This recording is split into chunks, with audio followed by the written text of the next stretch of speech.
Good morning guys. चलिए start करते हैं 22 अप्रैल के इम्पोर्टेंट करंट अफेयर्स। आज का हमारा पहला क्वेश्चन है, वर्ल्ड अर्थ डे कब मनाया जाता है? यह दिवस 22 अप्रैल को मनाते हैं और वर्ष 2024 में इसकी थीम है प्लेनेट वर्सेस प्लास्टिक। आगे देखिए, अप्रैल के कुछ इम्पोर्टेंट डेट्स हैं, इन्हें एक बार हम रिवाइज करेंगे तो ध्यान से सुनिएगा। 1 अप्रैल को उत्कल दिवस, 2 अप्रैल को वर्ल्ड ऑटिज्म अवेयरनेस डे और इसकी थीम है एम्पावरिंग ऑटिस्टिक वॉइसेस। 10 अप्रैल को वर्ल्ड होम्योपैथी डे और इसकी थीम है होम्यो परिवार, वन हेल्थ वन फैमिली। 18 अप्रैल को वर्ल्ड हेरिटेज डे और इसकी थीम है डिस्कवर एंड एक्सपीरियंस डाइवर्सिटी।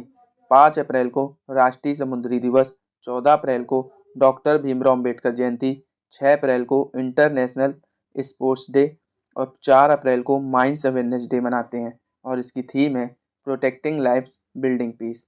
अगला क्वेश्चन देखते हैं, राष्ट्रीय सुरक्षा गार्ड के महानिदेशक के रूप में किसे नियुक्त किया गया?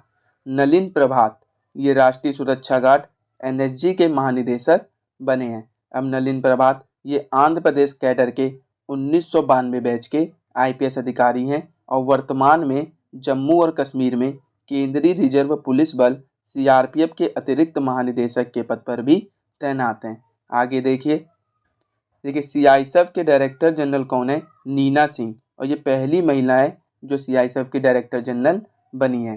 सीआरपीएफ के director general Anish Dayal Singh, ITBP के डायरेक्टर जनरल हैं राहुल रसगोत्रा, बीएसएफ के डायरेक्टर जनरल नितिन अग्रवाल और 16वें वित्त आयोग के अध्यक्ष हैं अरविंद पनगड़िया। अखिल भारतीय रबर उद्योग संघ के अध्यक्ष शशि सिंह, विश्व व्यापार में संगठन में भारत के राजदूत Senthil Pandian, Asian development bank में एग्जीक्यूटिव डायरेक्टर बने हैं विकासशील। अखिल भारतीय रबर संघ के अध्यक्ष शशि सिंह और भारतीय ओलंपिक संघ के सीईओ हैं रघुराम अय्यर। अगला क्वेश्चन देखते हैं, अप्रैल 2024 में एचडीएफसी लाइफ इंश्योरेंस के नए अध्यक्ष के रूप में किसे नियुक्त किया गया? तो केकी एम मिस्त्री ये एचडीएफसी लाइफ इंश्योरेंस के नए अध्यक्ष बनी है। अब इन्होंने किसका स्थान लिया है? तो दीपक एस पारेख, इनके इस्तीफे के बाद केकी एम मिस्त्री को नियुक्त किया गया। अगला क्वेश्चन देखिए, अहमदाबाद गुजरात की 6 वर्षीय तचवी वगानी ने लिम्बो स्केटिंग में कौन सा नया विश्व रिकॉर्ड बनाया है? तो देखिए, गुजरात के अहमदाबाद की 6 वर्षीय प्रतिभाशाली स्केटिंग खिलाड़ी तचवी वगानी ने 25 मीटर की दूरी पर सबसे निचले स्तर पर स्केटिंग का नया विश्व रिकॉर्ड बनाया है। उन्होंने 18 अप्रैल 2024 को जमीन से सिर्फ 16 सेंटीमीटर या 6.29 इंच की ऊंचाई पर स्केटिंग करके यह उपलब्धि हासिल की है।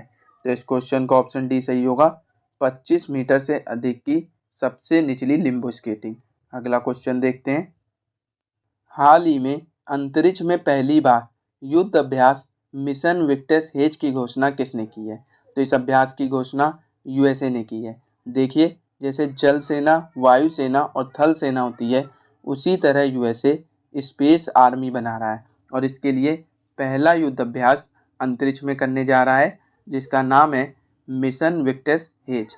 अगला क्वेश्चन देखिए, हाल ही में बिस्किट यात्रा महोत्सव 2024 कहाँ आयोजित किया गया? तो ये महोत्सव आयोजित किया गया नेपाल में।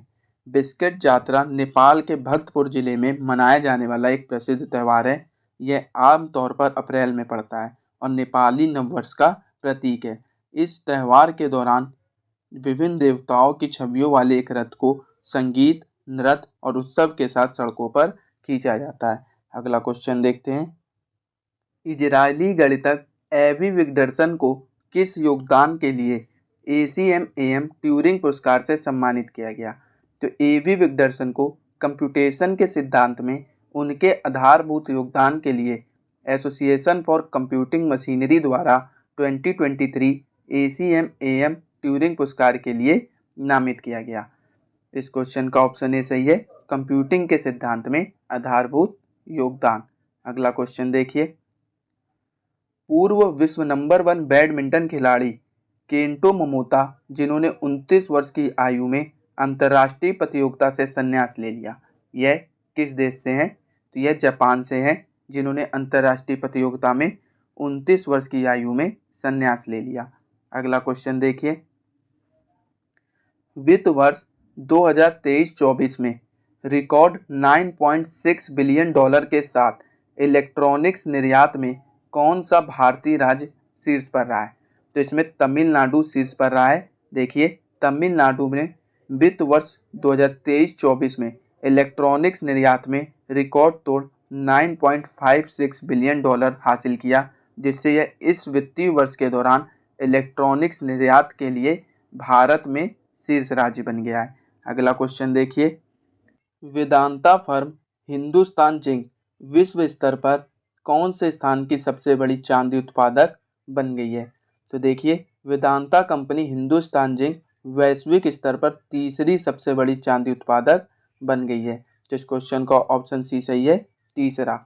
एक सर्वेक्षण के अनुसार राजस्थान में इसकी सिंदेसर खुर्द खदान अब दुनिया की दूसरी सबसे बड़ी चांदी उत्पादक खदान बन गई है, जो पिछले साल चौथे स्थान पर थी। अगला क्वेश्चन देखिए, स्काई ट्रैक्स अवार्ड्स 2024 में बेस्ट एयरपोर्ट का अवार्ड किसे मिला है?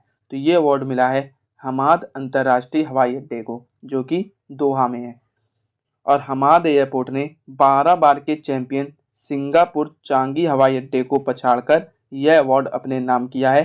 साथ ही लगातार दूसरी बार खरीदार के लिए सबसे बेस्ट एयरपोर्ट का अवार्ड भी जीता है। भारत के Delhi airport best airport list में 36वें नंबर पर है।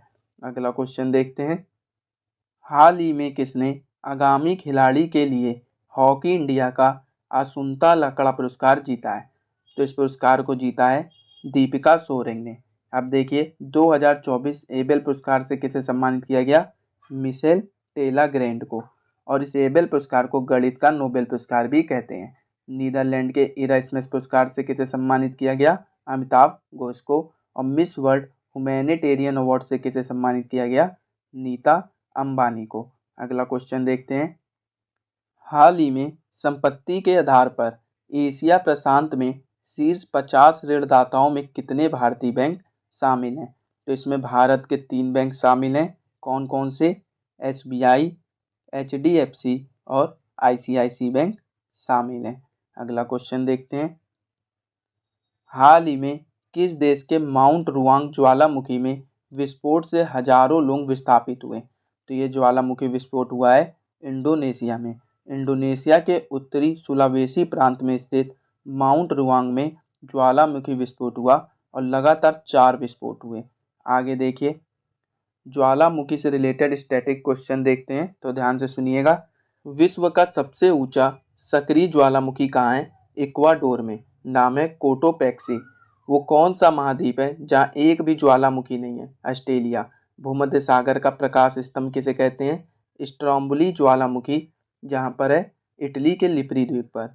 भारत में एकमात्र सक्रिय ज्वालामुखी है बैरन द्वीप पर, नाम है बैरन ज्वालामुखी, अंडमान निकोबार। किलाउ ज्वालामुखी, मोना लोआ ज्वालामुखी कहाँ पर है? USA के हवाई द्वीप पर। क्राकातोआ, मेरापी, सिनबंग, सेमेरू ज्वालामुखी कहाँ है? इंडोनेशिया में। ज्वालामुखी में सबसे ज़्यादा कौन सी गैस निकलती है? जल वाष्प।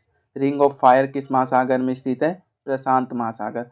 पृथ्वी का सुरक्षा वाल्व किसे कहते हैं? ज्वालामुखी को। आगे देखिए, तो दोस्तों ये थे आज के इम्पोर्टेंट करंट अफेयर्स, जो कि एग्जाम के पॉइंट ऑफ व्यू से इम्पोर्टेंट थे। अगर आपको क्लास पसंद आई हो तो वीडियो को लाइक कीजिए, सब्सक्राइब कीजिए और शेयर कीजिए, और बेल आइकन को जरूर दबाइएगा ताकि वीडियो अपडेट आपको सबसे पहले प्राप्त हो। और ये आपका लास्ट क्लास में पूछा हुआ क्वेश्चन, इसका आंसर देखते हैं। एशियन रेसलिंग चैंपियनशिप 2024 में भारत ने कुल कितने पदक जीते? तो भारत ने टोटल 9 पदक जीते, जिसमें से 4 सिल्वर और 5 ब्रॉन्ज मेडल। और ये रहा आपके लिए क्वेश्चन, इसका आंसर आप कमेंट बॉक्स में दीजिएगा। हाल ही में IPL में 250वां मैच खेलने वाले दूसरे खिलाड़ी कौन बने हैं? तो इसका आंसर आप कमेंट बॉक्स में दीजिए। और अगर आपको इस क्लास की PDF चाहिए तो आप हमारे टेलीग्राम चैनल को ज्वाइन कर सकते हैं, वहाँ से आपको PDF मिल जाएगी। टेलीग्राम चैनल का लिंक डिस्क्रिप्शन में है।